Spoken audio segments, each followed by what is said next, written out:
My little brother Russ here has been telling me that you guys have been choking big time. Well, your brother's got a big mouth. Uh-oh. He does, doesn't he? Anyways, we thought we'd call y'all to see what you got. Yeah, we know you can talk to the press and sign autographs and stuff. We can do more than that. Oh, yeah? Well, we can teach you how to play like the real Team USA. Yeah, what would you know about it? Party people! You gotta earn every inch. Tag team back again. Check it directed, let's begin. Party on, party people, let me hear some noise. DC's in the house, jump, rejoice. There's a party over here, a party over there. Wave your hands in the air, shake the dairy, yeah. These three words when you're getting busy. Whoop, there it is, Hitman.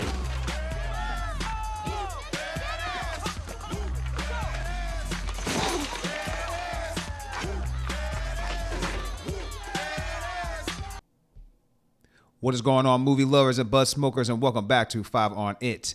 On today's episode, we are going back to 1994 to review an American family sports comedy classic, a movie that is starring the mighty Duck Man himself, Emilio Estevez. If you know that reference, you are a G. Today, we are reviewing D2, The Mighty Ducks. But before we go any further into that, don't forget to hit that subscribe button if you haven't done that. Share a like, a comment, a share, anything you do that as a fan.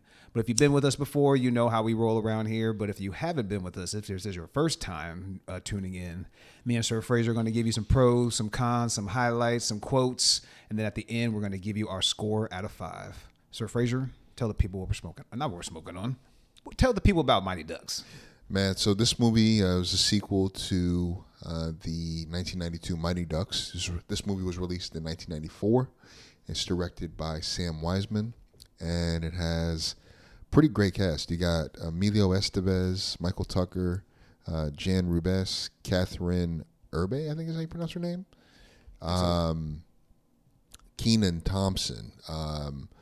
Let's see, we've got Justin Wong, and many others. This is got to give a shout out to Brandon Quentin Adams. Yeah. OG, man. But yeah, I mean, this movie was a really great and fun sequel to the original.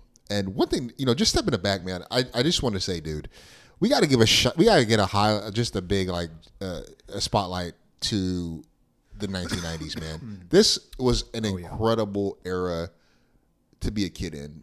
Mm-hmm. We're just talking about live action. Never mind how great TV shows were, how great the animations were, but just live action, bro. We've got Space Jam. We've got Sandlot, Home Alone 1 and 2, Jumanji, Hook. Little Rascals. Little Giants. Dennis the Menace. You got Jungle. Rookie of the Year. Angels in the Outfield. Good Burger. Blank Check. Hocus Pocus. Heavyweights. Three Ninjas. Like, we can go on. Matilda. Just so many good movies. And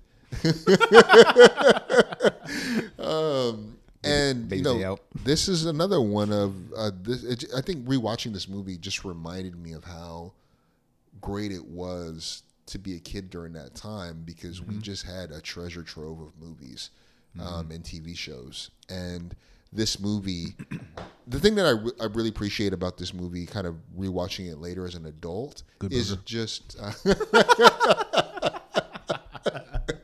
yeah, Casper. You say Casper? Heavyweights.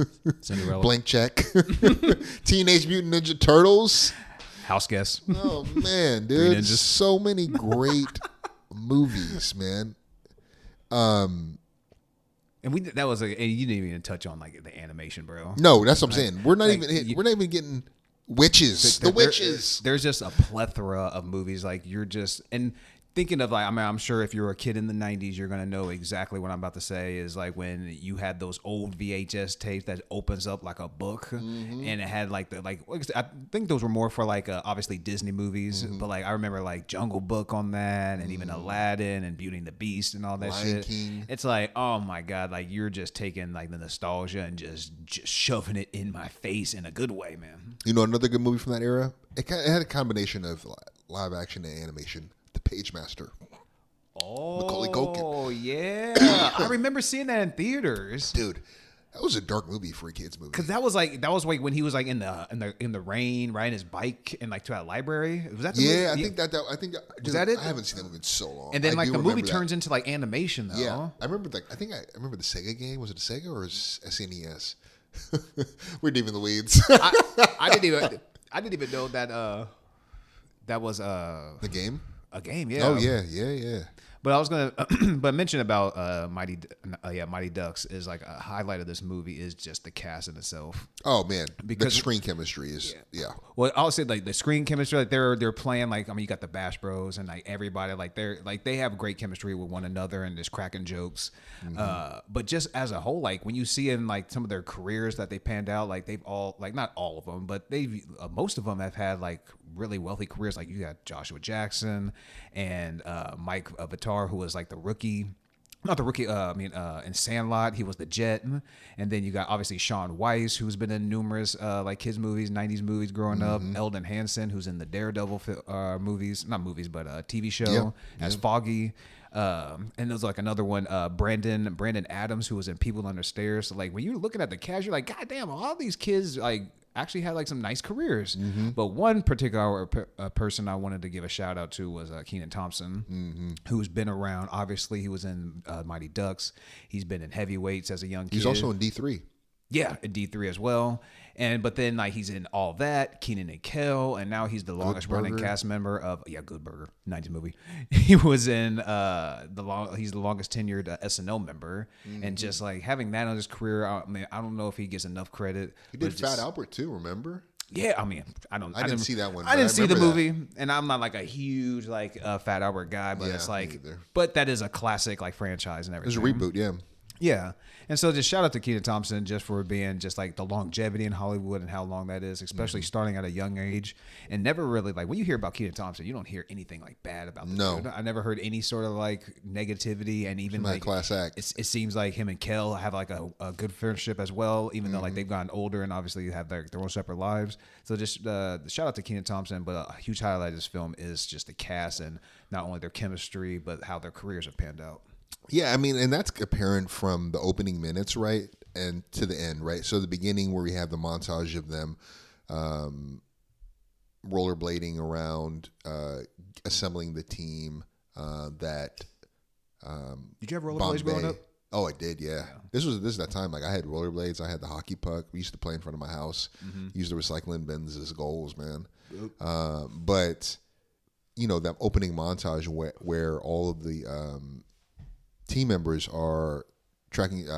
Charlie is gathering everybody up. Everybody from Banks to Goldberg to Connie, the whole team, right? So to play for the Team USA during the junior Goodwill games, and that's clear, right? Just in the opening moments, as well at the very end, where they're singing around the campfire after they've won. First place, won gold. They're singing "We Are the Champions" around the campfire. Like the screen chemistry is just apparent throughout this entire movie, and that's my biggest highlight. But one of the things I do really appreciate about this storyline is just the conflict we have, the inner conflict, right, with Bombay, who, because of an injury, he wasn't able to take that leap from the minors to the majors, despite having the skills. Yeah. Right? And he's floundering. There's an element of self-pity. Things didn't pan out the way that he wanted. So he's back home shining skates, and he gets this great opportunity to coach Team USA and to get the big dollars from the endorsement. And he loses sight of the love of the game that these kids represent. And as a result, that creates estrangement from his team as the movie kind of approaches, reaches that midpoint that leads, and they're getting their ass beat by Iceland 12-1. Yeah. And I think like that storyline of him kind of rediscovering his passion and love and why he plays it and why he's coaching it, I think seeing him kind of pivot from that, and after he had gotten lost in the sauce, I thought that was, to me, like a really a part of the story that I appreciated more at this point in my life. Yeah. And I also am just more attentive to, because initially as a kid, you're like, let's get to the game. Exactly. You know what I mean? Well, which they do a good job. We'll get to that.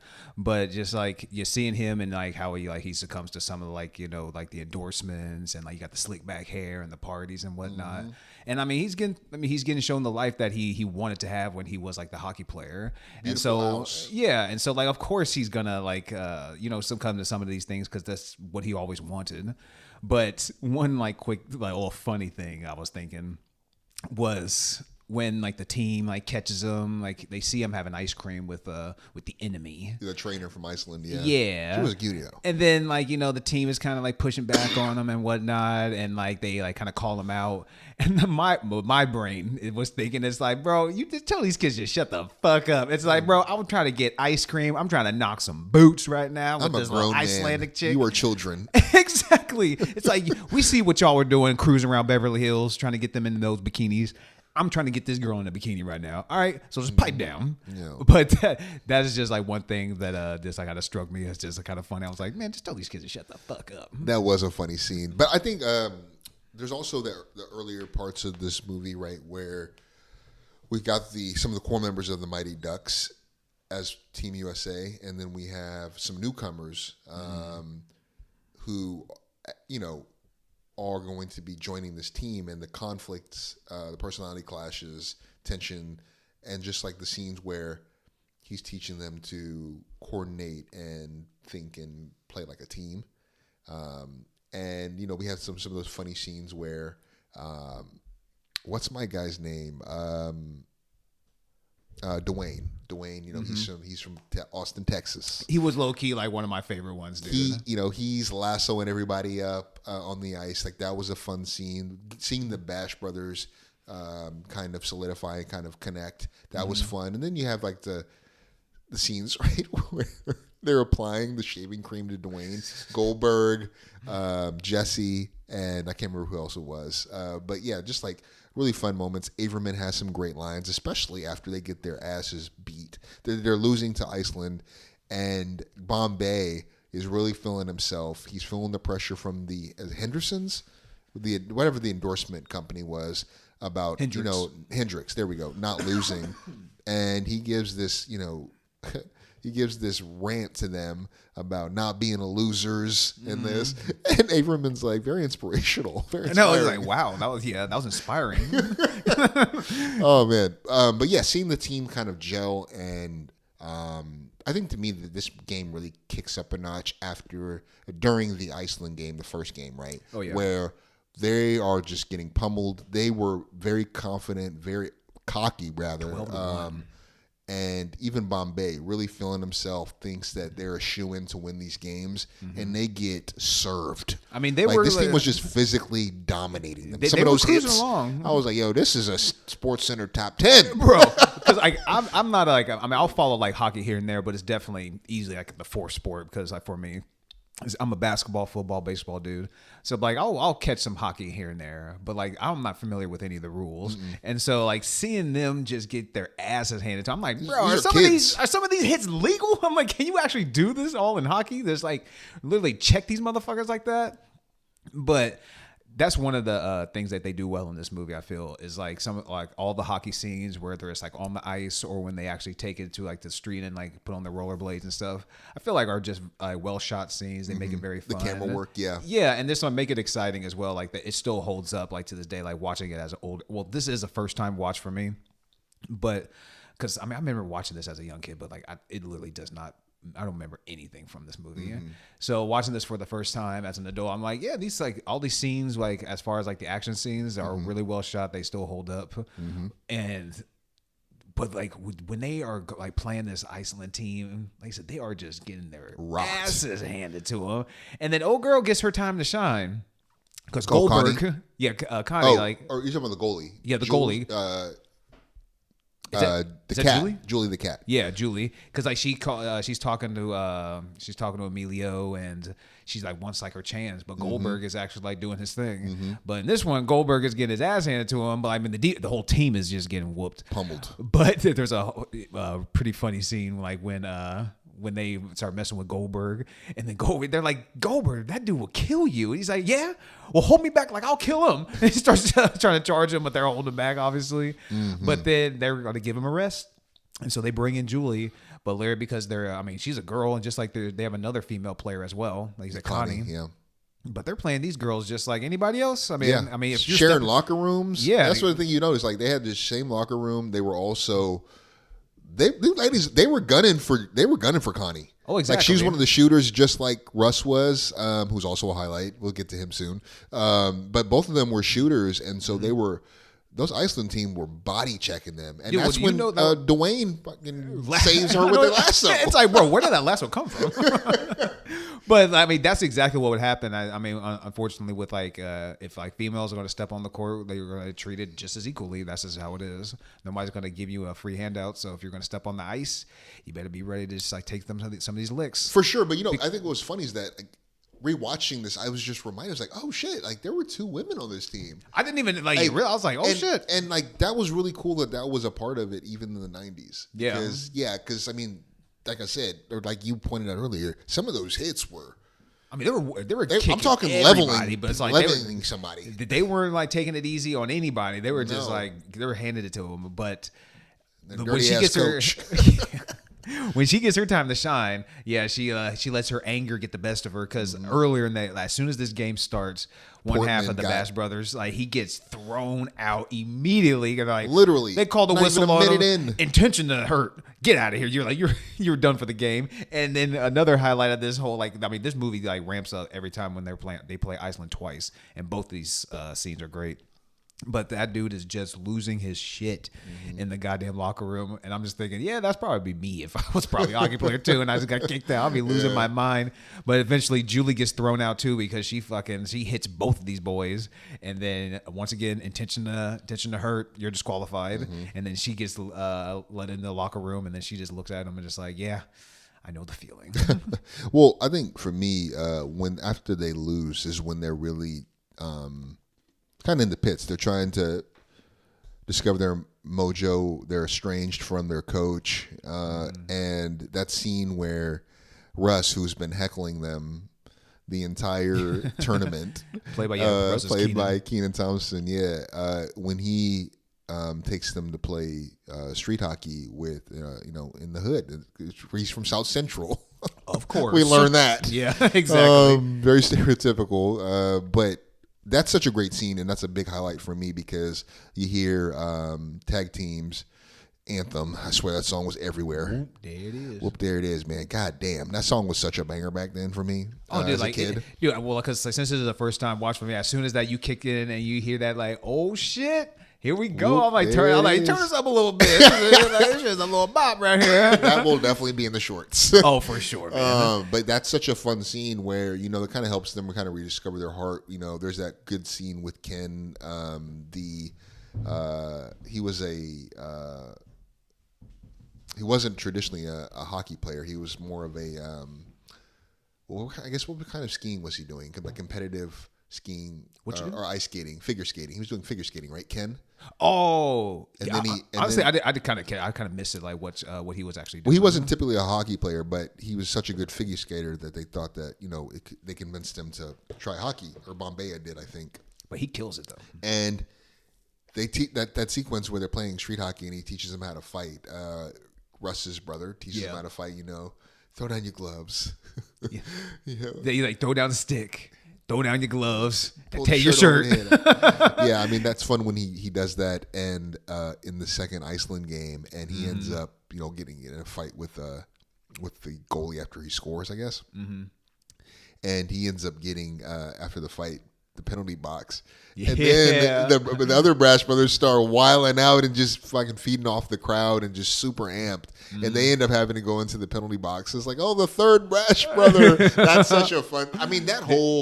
That whole game, the final match with Iceland is a highlight for me in and of itself. Like when we see them just playing as a team, fighting for everything, every inch, and they are just getting dominated. Yeah. And still, though, they have their pride, but then they go into the locker room, and Jan, I think is his name, he gives the team the Mighty Duck jerseys, and he gives that speech. Dude, love seeing them. They walk out back out onto the ice, and We Will Rock You starts playing. The crowd is in on it, man. That's such a great scene, dude. And I mentioned like about like the just like how like the ice skating scenes are like just shot and everything, dude. Just like when you're seeing Kenny just kind of like going under dudes and everything, and him going backwards, like bro, like all those scenes are just awesome.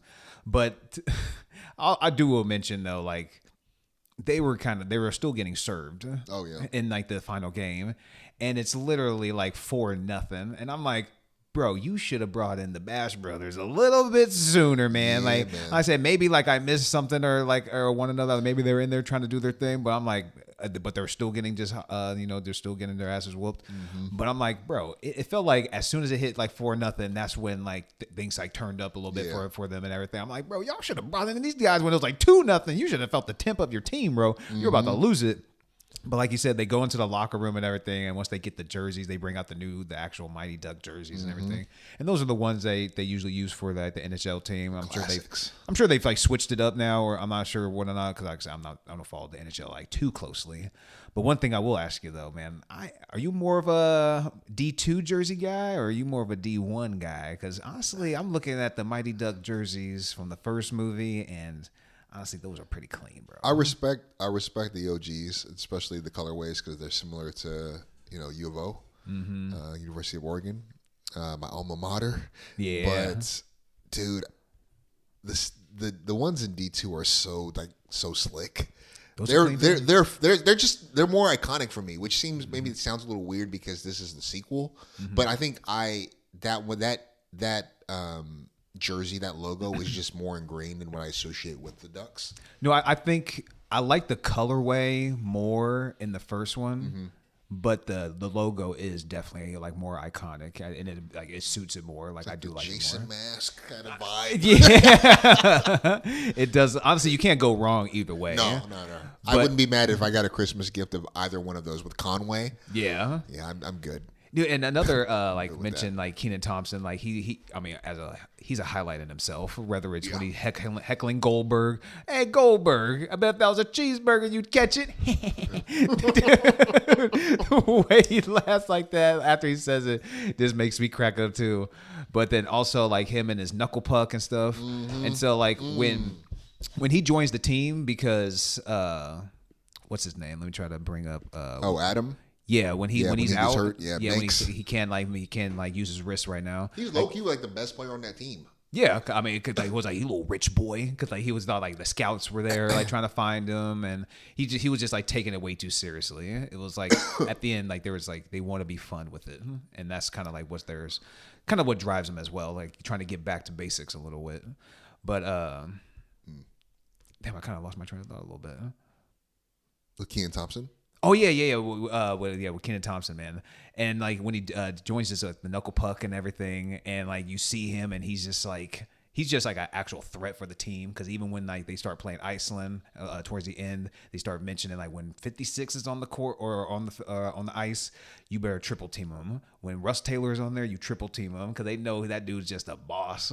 Which is kind of thinking that like not too many brothers be tearing it up on the ice. I don't think in the NHL. Yeah, but you don't really see that or hear about that. One little like kind of it was about to be a sad scene though when oh boy gets back and he's like, yeah, I can join the team, and he's like, Adam, yeah, but like I've already like filled like your spot, and then you see him like he's about to take off the jersey. I was like, oh no, don't do old boy like that. And then Charlie sacrifices. Yeah, exactly, because like they've already kind of mentioned like they kind of did like their little foreshadowing when he's like, I'm a better coach than a player, and so he steps up and gives up his spot, which was a nice moment among the team for sure. And I mean, I think the way that the game ends too with the shoot off was a really cool and a cool way of ending because it just ramped up the tension, bit by bit, and huge highlight that whole scene. I thought they played it off too, like really well. Like when it was like they go until the halftime is 4-1. They come out, the crowd's going crazy, and like they kind of score, but then they score again. And so it's like they build the tension just a little bit. Like they actually let Iceland score at least one more time before they tie it up at 5-all. And then they go into the shootout. And like, I mean, like I said, for watching this for the first time, I was like, I mean, I kind of already know that they're probably going to win this. Obviously, I'm 99.9% sure. But, you know, they still like kind of build it up enough to be like, are they? Maybe. Yeah, it's close. And then they bring in Julie because she's been wanting her chance. And so you get that little like full circle moment like come out. Ballsy as hell, dude. Yeah. To fucking play a goalie who's been on ice, who's not literally on, I mean, who's been fucking cold, hasn't played the whole fucking tournament damn near. Yeah. And you bring her in here for this? Bro, if that would have gone badly, he's getting fired. Dude, he's and she's going to get so much shit. But, I mean, like he said, like he just knows this type of player. He's a flashy dude. He knows his move, and he did exactly what he was expected. And he stopped and took his shot fucking far back, too, was also interesting. Whereas Jesse, he was fucking in there. He was like, yo.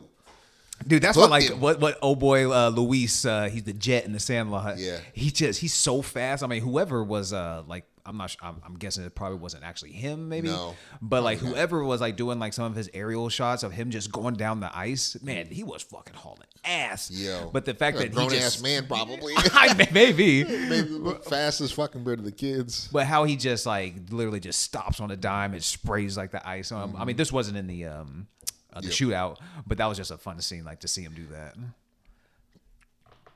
Well, man, I was gonna say, you got anything else? Actually, I wanted to just mention like a con of the movie that I did have, just like the runtime a bit. I feel like we could have like shaved down. This movie's sitting at, I think it said an hour 46. I feel like you could have shaved a few minutes off of this, like maybe brought it down to like maybe an hour 35 or so. Yeah, I think that would have been perfect. Because like, especially like the Beverly Hills scenes, like when like the kids are going out and they got the girls modeling for them and everything. That is a funny scene. It's a funny scene, and even like when you get the heartfelt moments of like Emilio and he's like seeing the sunset and trying to get his life back together. Yeah, I could have done without that. And even like, obviously is a good scene, but like when the villains show up and they're obviously in all black, even though those aren't even their national colors, but they're in all black just for the visual of the movie, and they have their little 1v1 and everything. I'm like, there's some parts in it where like it's still good. Like the movie's not like, it doesn't, the pacing is decent at best, but like I feel like there's moments, and then especially like I said, when Emilio's getting his life together and all that, and he's just kind of sitting around like pondering things and everything in that big ass house. I'm like, okay, we could have shaved this down just a little bit here and there, but I agree, man. But you know, I'll say this, pivoting to scores. I mean, this is a more than worthy successor. I mean, this is the second movie in the trilogy, and I think this is, for me, my favorite, and I think it is the best of the trilogy. I mean, which is kind of interesting too, because like it didn't get great reviews. It got obviously, like I don't really care about what the critics got to say about that movie like this, but like a 59% from critics on this one, or not critics, I mean from fans. But like obviously, when I think of Mighty Ducks, I feel like people talk more about the second one, but like people gave the second one, let me see, a 65. So I'm definitely interested to like kind of go and watch the original Mighty Ducks to kind of see. Kind of like, I guess, what that movie had that this didn't, or what it was lacking. Because I feel like you get some great hockey moments. You get camaraderie with the team. You get some good laughs. You get your little emotional moment with Emilio. Because I know I haven't seen the original Mighty Ducks, but I'm just saying, like, I'm sure you're going to have some sort of, like, emotional connection with that character. So, like, I don't know. Like, I just don't see what D2 has that what the original Mighty Ducks has, or they don't have, I should say. I haven't seen what is it missing? Original in a while. I haven't seen D3 either, but I think D3 they're like in college, or they're all, or they're no, maybe they're, I can't remember what age range they're like in high school. Well, like I can see D3 kind of being a step down just because like the kids are getting older and whatnot. It's like okay, we've kind of lost the nostalgia a bit, but I don't know. Like they still are just some young, adorable kids. Like I said, especially that Texan, bro. He always cracked me up. They all have their own charm too, which I think really plays into it mostly. But yeah, I mean. Just pivoting to scores, man. I mean, I'll kick us off, dude.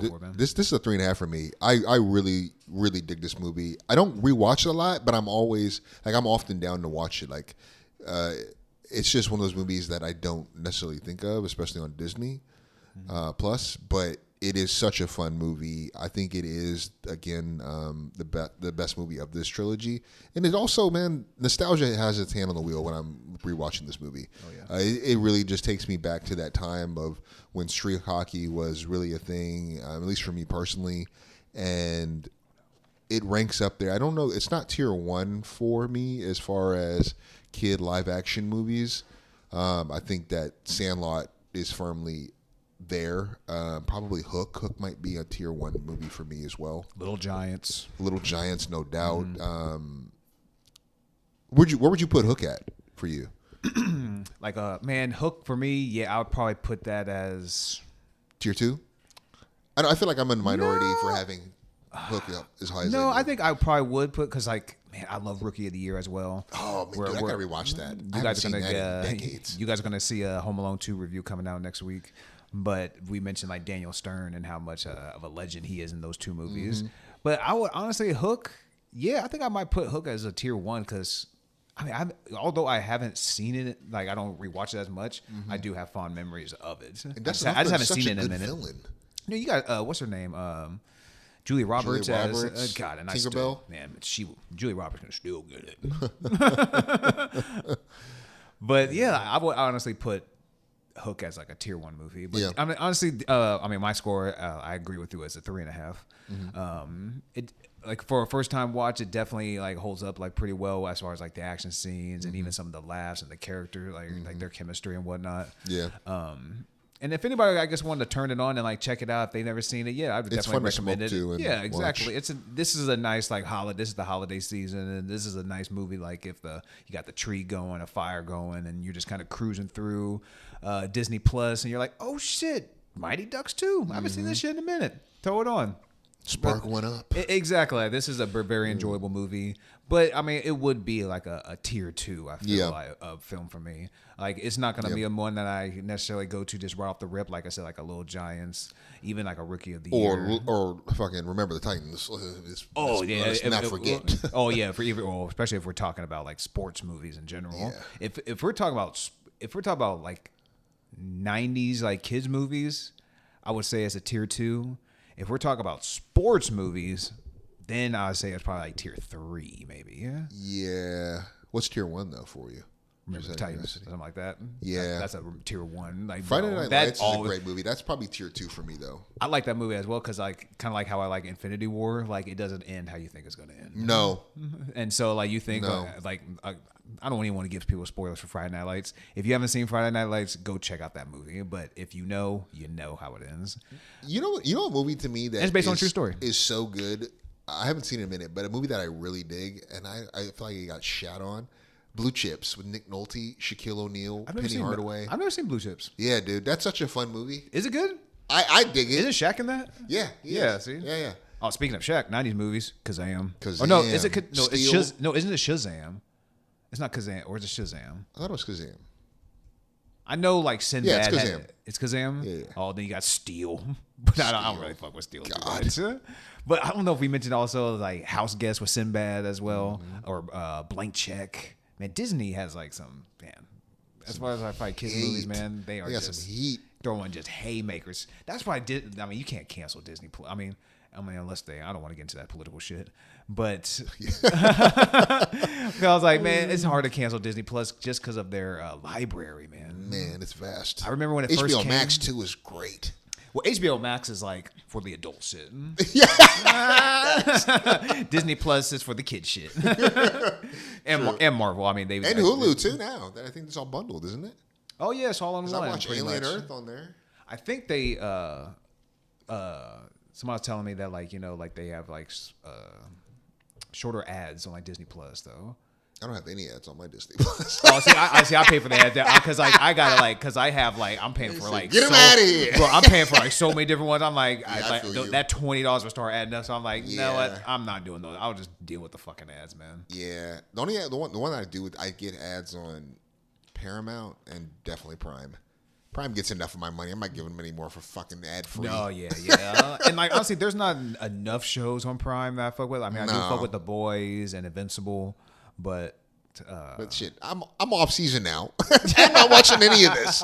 My shows aren't even on. I think Invincible doesn't come out until the spring, right? March, I think. Mm-hmm. It's like February or March. But yeah. But I just have Prime mainly just for honestly the app or whatever, like shopping. The shows is I mainly have for the shopping. Yeah. Because like the shipping is pretty nice. I will give it that. Yeah. Well, hey, that's our episode for this week. We end on Amazon, and we start with D2. In the weeds, man. I know, right? But yeah, stick around. We'll catch y'all next time. Peace.